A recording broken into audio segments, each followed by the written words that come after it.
Hi guys, and welcome back to my channel. So first time here, and I really hope that you've subscribed already and become a part of this wonderful family. But if it's not your first time, thank you very much for the love and the support.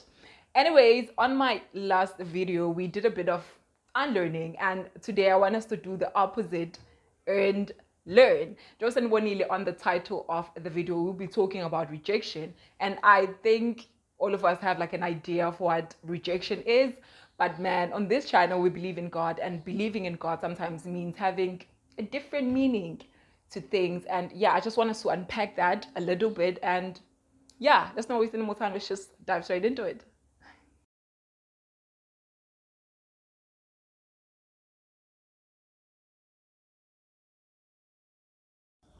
So yes, guys, as I've just said, with Namhlanje, we'll be talking about rejection, and I think we can all agree that rejection can mean different things to different people.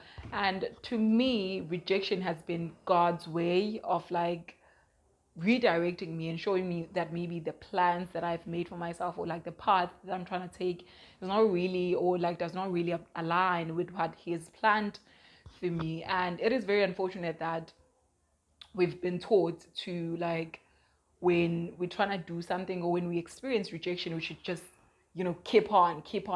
When one door closes in your face, they normally say that when one door closes in your face, you should just break it down.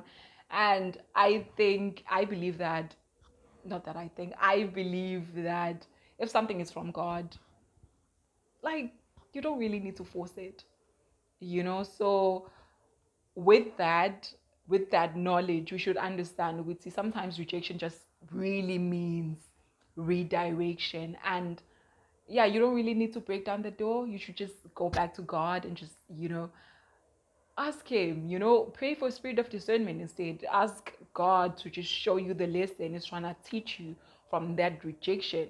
Sometimes you'll be like busy, trying to break down doors that are not even meant for you. You'll be breaking down a door that you're not even like, you'll break down a door and then get into a room that you were not even supposed to be at. And yeah, I think a lot of that happens. And yeah, being a student studying a course that I'm not really passionate about, it has taught me a lot of things, because I get to like speak with like other students and get to you know talk to them. I think 8 out of 10 students that I've like asked if they're passionate about the course that they're doing, the answer that I get is always unclear. And that always showed me that they're not really passionate about what they do. They don't really know what it is that they want to do. Like, they don't really know what their purpose is. And I think that is very tricky, especially when, I'm so sorry, especially when you're very close to the finish line, or when you like very close to finishing the course, because you'll maybe be like out in the real world, trying to find a job. You'll be busy like putting out applications, you know, um, sending out applications to companies, wanting them to hire you. And when they reject you, you're going to be like so devastated, because in your head, you think also that's where you're meant to be. But sometimes you just need to like take a step back. When you like experience rejection, just take a step back and like go back to God.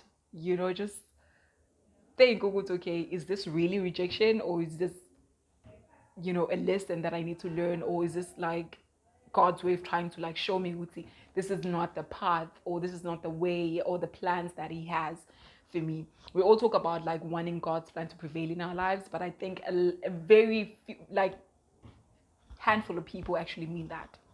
We make plans and we like want those plans that we make to prevail, not really God's plan. Because sometimes God's plan will mean you need to start afresh. The course that you did, the job that you've been doing for 10 years, maybe you will need to like start again, like maybe go back to school, maybe start afresh, like literally. And I don't think that many of us are really ready for that. And yeah, I think that is why we normally find people that are not passionate about the things that they do, because we don't really trust God enough with our plans.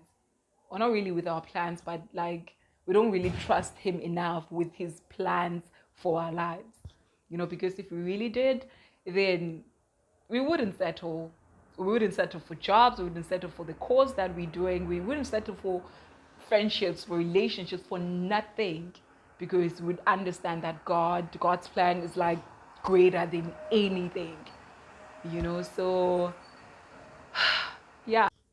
Well, another thing that I want to add on is that I was listening to a podcast, and then someone said that life is not black and white. It's not either this or that, and yeah, I think that is another thing that we need to like get out of our system. We've been so conditioned to think that it's either you make it at this, or you don't make it at all, of which that is so not real. Like sometimes you you won't make it at this because you're supposed to be excelling at something else. And I think the minute we look at rejection like that, like our lives are going to change, and that takes like like another level of like positivity, to like not see rejection as like a bad thing, but rather, looking at it in like a different light, looking at it as, you know, being redirected, and I think that requires trusting God a lot, and just, surrendering your life, and just, trusting Him with everything, with your life, with yourself, with like literally everything. And yeah, because another thing, think about this. How many students are at Mangosu to maybe, or like DUT or UKZN that are doing electrical engineering? And all of those students are doing that course, or like many of those students, or most of those students are doing that course in hopes that they're going to like finish and like work at ESCOM, work at SAS, or work at Transnet. But the truth of the matter is that not all of them are going to work there. Like not all of them are going to succeed in electrical engineering, not because they're dumb, or not because they're not lucky, but because they're not meant to be doing electrical engineering, or they're not meant to be in that field. So yeah. And another thing that I really pray for, I really pray that all of us discover our passion and our purpose.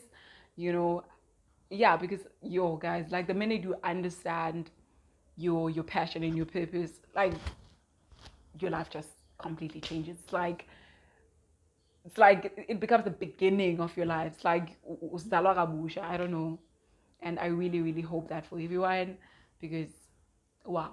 And with that being said, thank you very much for watching. I really really hope that this message is going to help you in some way. If not you, maybe your friend or whomever. If you feel like it's not really helping you, share it. Who knows, maybe it is going to help someone that you know. So yeah, don't forget to like, share, comment, and most importantly, subscribe. And with it being said, thank you very much for watching rather, once again. See you next time.